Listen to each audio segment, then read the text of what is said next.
lumapit siya sa akin, nasa hagdanan na siya, sinabi niya sa akin, "Don't worry, I'll take care of you." So parang nagulat ako, na parang nagsinungaling ka kagabi na hindi mo alam ang impeachment. Kasi bakit ka naman magsasabi ng "I'll take care of you"? 'Di ba? Ang tagal namin nagsama sa kampanya, halos mamatay-matay na kami sa init, sa dehydration, sa pagod. Hindi ba nagsabi yan ng "I'll take care of you"? Tapos bigla, meron akong kinompronta sa'yo na usapang impeachment sa House of Representatives, ibubulong mo sa akin bago ka umalis, "I'll take care of you." Why do you need to take care of me? You know something. Never siya nagsabi sa akin na "I'll take care of you." Never. Simula nung nagkita kami, pinakaunang pagkikita namin,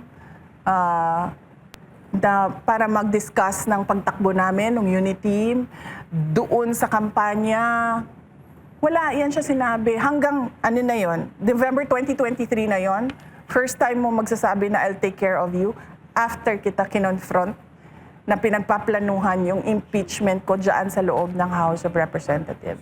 O siya nga talaga bahala kasi siya naman direktor ng lahat ng mga bagay na ito. At meron akong confirmation na alam ni BBM yung charter change. So kung makikita ninyo dito sa timeline, nandun na tayo sa AOM, October 3. Noong November, kung maalala ninyo, November 2023, paalis siya papuntang United States para sa APEC. Bago siya umalis, one day before, tinawagan ko si Senator Amy Marcos. Sabi ko sa kanya, samahan mo naman ako kasi kailangan ko kausapin si BBM. Kailangan ko isama si Senator Amy dahil hindi ko kaibigan si BBM. Katrabaho ko lang siya. Presidente lang siya para sa akin. Si Senator Amy, maayos kausap na tao. So, tsaka kapatid niya. So, nandun kami. Kinonfront ako diretso si BBM. Sabi ko sa kanya, bakit merong pagpaplano ng impeachment sa House of Representatives sa akin? Tapos sabi niya, alam niyo si BBM, nag-English yan eh. Tapos sabi niya, "Oh, that's not true." Ganyan. "That's not true, there's nothing like that." Ganyan siya. Tapos, natigil yung denial niya kasi sa sobrang daldal niya, lumabas sa bibig niya na ang prioridad daw is charter change. So nung narinig ni Senator Amy yung charter change, nag-react siya. Sabi niya, sa dami-dami ng problema ng ating bansa, bakit naging charter change na ang prioridad? Tapos sabi niya, "No, this will be for the country because it's all about the economic provisions," ganyan. So sabi ni Senator Amy sa kanya na parang tipong, hindi yan economic provisions eh. Kasi pag binuksan mo yung amendments ng Constitution, bubuksan mo lahat yun. Hindi mo pwedeng sabihin na ay ito lang, economic provisions lang. Kasama na doon yung political. Doon kasi unang diniscuss na tatanggalin ang opisina ng Vice President at papapahabain yung terms ng members of the House of Representatives. So more than 3 years na yung isang termino. So dun yun, na-confirm ko na alam ni BBM yung ginagawa, bilihan ng signature sa People's Initiative. Doon sa discussion namin kasama si Senator Amy Marcos. November of 2023 yun. Kung makikita nyo sa pag-alis niya, nandoon ako.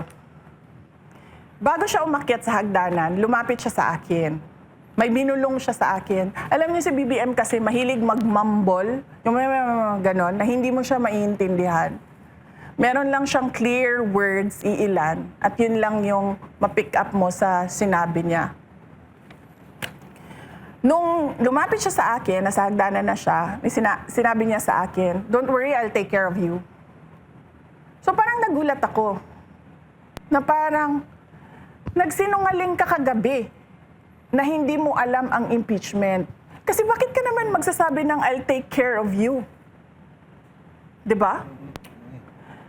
Ang tagal namin nagsama sa kampanya, halos mamatay-matay na kami sa init, sa dehydration, sa pagod. Hindi ba nagsabi yan ng I'll take care of you? Tapos bigla, meron akong kinompronta sa'yo na usapang impeachment sa House of Representatives, ibubulong mo sa akin bago ka umalis, I'll take care of you. Why do you need to take care of me? You know something. Diba?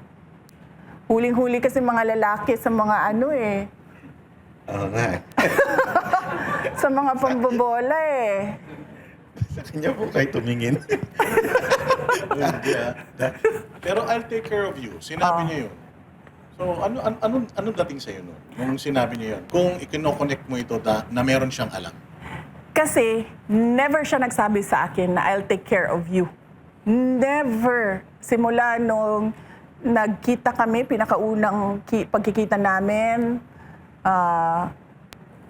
para mag-discuss ng pagtakbo namin, ng unity team, doon sa kampanya, wala, yan siya sinabi. Hanggang, ano na yon, November 2023 na yon, first time mo magsasabi na I'll take care of you after kita kinonfront na pinagpaplanuhan yung impeachment ko dyan sa loob ng House of Representatives. So do you think na si Romualdez na nagpaplano, then here comes Marcos, sasabihin niya, akong bahala sa'yo, huwag kang mag-alala, or I will take care of you. Or kasama siya doon sa plano ng impeachment. Kasama siya doon. Kasi, bakit mo naman i-deny tapos sasabihin mo, I'll take care of you? Hindi niya siguro kasi naisip na mahuhuli yung pagsisinungaling niya by his words the next day. I'll take care of you. Don't worry, I'll take care of you. Why should I be worried? Diba? So, ibig sabihin, yung worry na nire-refer niya, yan yung binuksan ko na konfrontasyon. Bakit may impeachment? So, ang dating, parang dahil nabisto mo na, huwag ka mag-alala, relax ka lang. Parang ganun ba yung dating sa'yo? Oo. Akong bahala sa'yo. Akong Diba? bahala I'll take sa'yo. care of you. Akong bahala sa'yo. O siya nga talaga bahala kasi siya naman direktor ng lahat ng mga bagay na ito. So, tutuloy ko yung timeline. Sige po. Malayo pa tayo sa ilang pages pa ito. So, ayun. So, December. Di ba maalala nyo, December, tinanggal yung budget ng Office of the Vice President. Wala na kaming yung sabi ni Franz Castro, bakit 2.3 billion? Pagdating ng December, paglabas ng budget, approximately 700 million na lang yung OVP budget. Pumunta, nalaman niya na nasa Davao ako. Pumunta siya sa Davao, si BBM. Tapos, akala ko ang pag-uusapan namin ay yung pagtanggal ng budget ng OVP. Nung nakumakain na kami, walang sinasabi. Puro walang kwentang usapan na hindi mo alam saan papunta yung biglang ang pag-uusapan, rice fields, sa susunod yung swahe na kinakain. Ganun, okay, sige.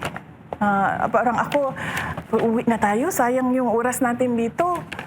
So, kumakain sila.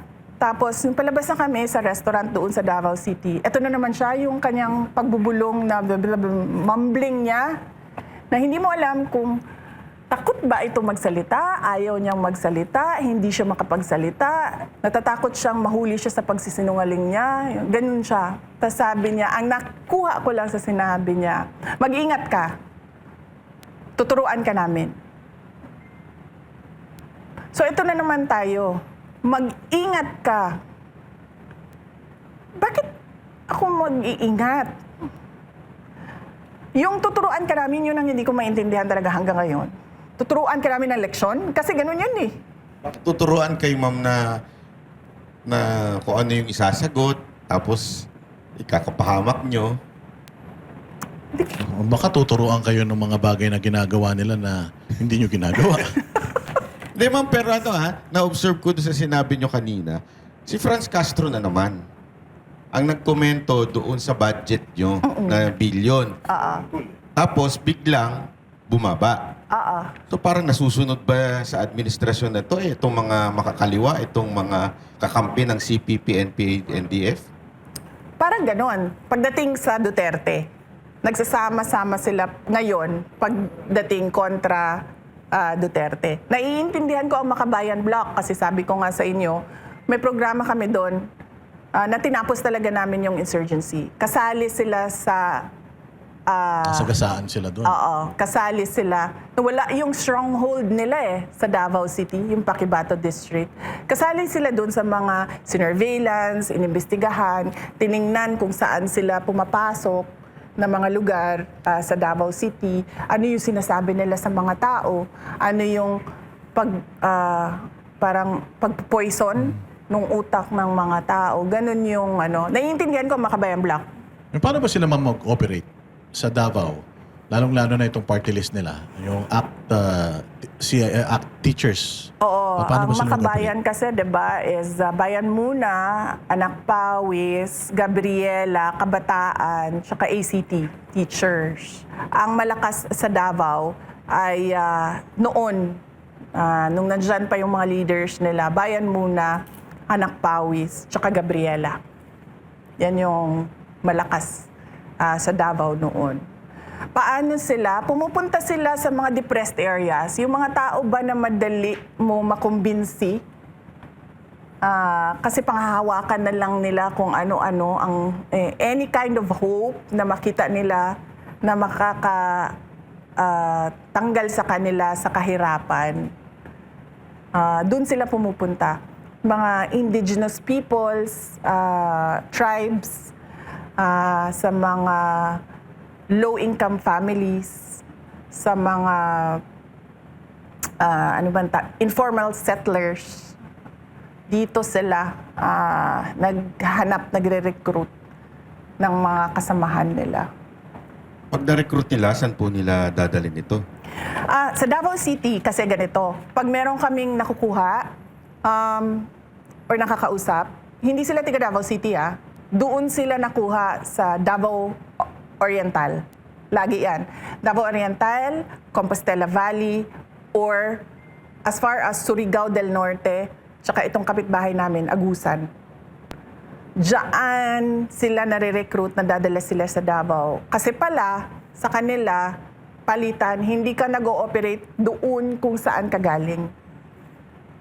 So, galing kang Davao Oriental, dadalhin ka sa Davao City. So, ganun ito yung sa mga armadong grupo nila sa NPA. So, ang nagre-recruit before sa inyo, itong mga party list, tapos isasali nila dito sa teroristang grupo na NPA. Oo. Pero hindi mo kaagad makita yun kasi hindi lahat Hindi lahat ng nire-recruit nila ay umaakyat ng bundok. So, ang makikita mo lang, karamihan, mukhang matitino. Kasi hindi sila kasama ng NPA. Yung legitimate na mga advocacies nila, pro-women, yung mga ganon sila, kunwari Gabriela. Pero, yung iba doon, dahan-dahan ng hinihila papunta sa bundok. Kaya may makikita kayo na mga namatay sa military operations na nagtataka na lang kayo na wala. Sumali ng Kabataan Party List, sumali ng Gabriela na wala.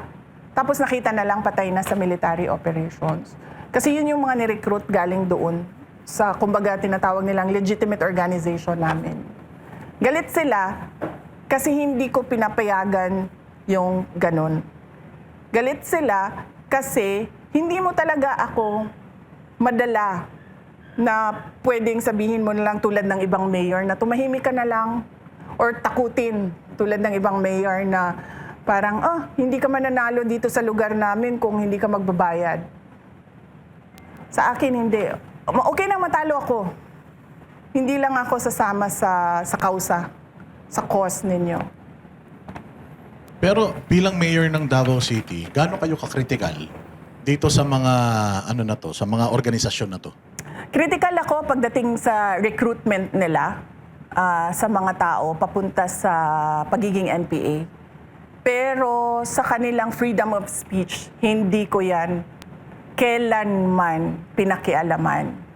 Pinapabayaan ko sila magsalita, magprotesta, at kung mag-rally, magprograma sa Davao City. Walang makakapagsabi sa kanila na pinigilan kami. doon lang ako nagre-respeto sa freedom of speech. Labas doon yung mga illegal na ginagawa nila bilang isang terrorist organization, ang mga NPA. Hindi talaga ako tumatahimik. So talagang palang ugat malalim na. Ika nga, Sa Makabayan, malalim. yes. Sa Makabayan. Kaya ito ang pumayag ng kay Martin na kayo ay pa-impeach. Hanggang ngayon, sila pa rin ang namumuno sa impeachment ninyo. Yes, kung makikita nyo, meron silang endorsement. And when ng you were mayor, masasabi mo ba na yung confidential funds mo noon nagamit dito? Merong portion, hindi lang kasi sa terrorism ginagamit ang confidential funds. Ang confidential funds, lahat ng national security issues na kailangan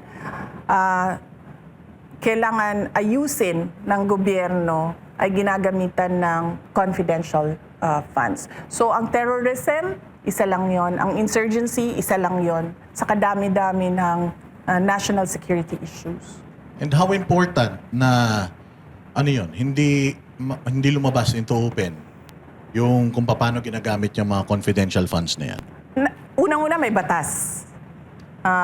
Iyan yung sinasabi namin noon din sa kanila. Hindi natin pwede pag-usapan kasi may batas. Kaya nga confidential ang tawag dyan eh. Confidential yan, hindi dahil may anomalya dyan or merong hocus-pocus dyan. Confidential yan kasi pinoprotektahan niya yung buhay ng mga tao na nandoon sa organization, intelligence operations. Buhay ang pinoprotektahan dyan. So hindi ito limited, Hindi ito limited, VP, sa anti-insurgency lang. Hindi. Kasama dito pati peace and order. Yes, oo. Broad kasi ang peace and order, 'di ba? Pero lahat ng components at problems sa issues sa peace and order kasama 'yon. Sa local, nadidiscuss nyo yan sa City Peace and Order Council. Pagdating naman sa region, nadidiscuss yan sa Regional City Peace and Order, Regional Peace and Order Council sa ARPO. So madami yan. Madaming issues dyan na tinatakel ang syudad at ang region.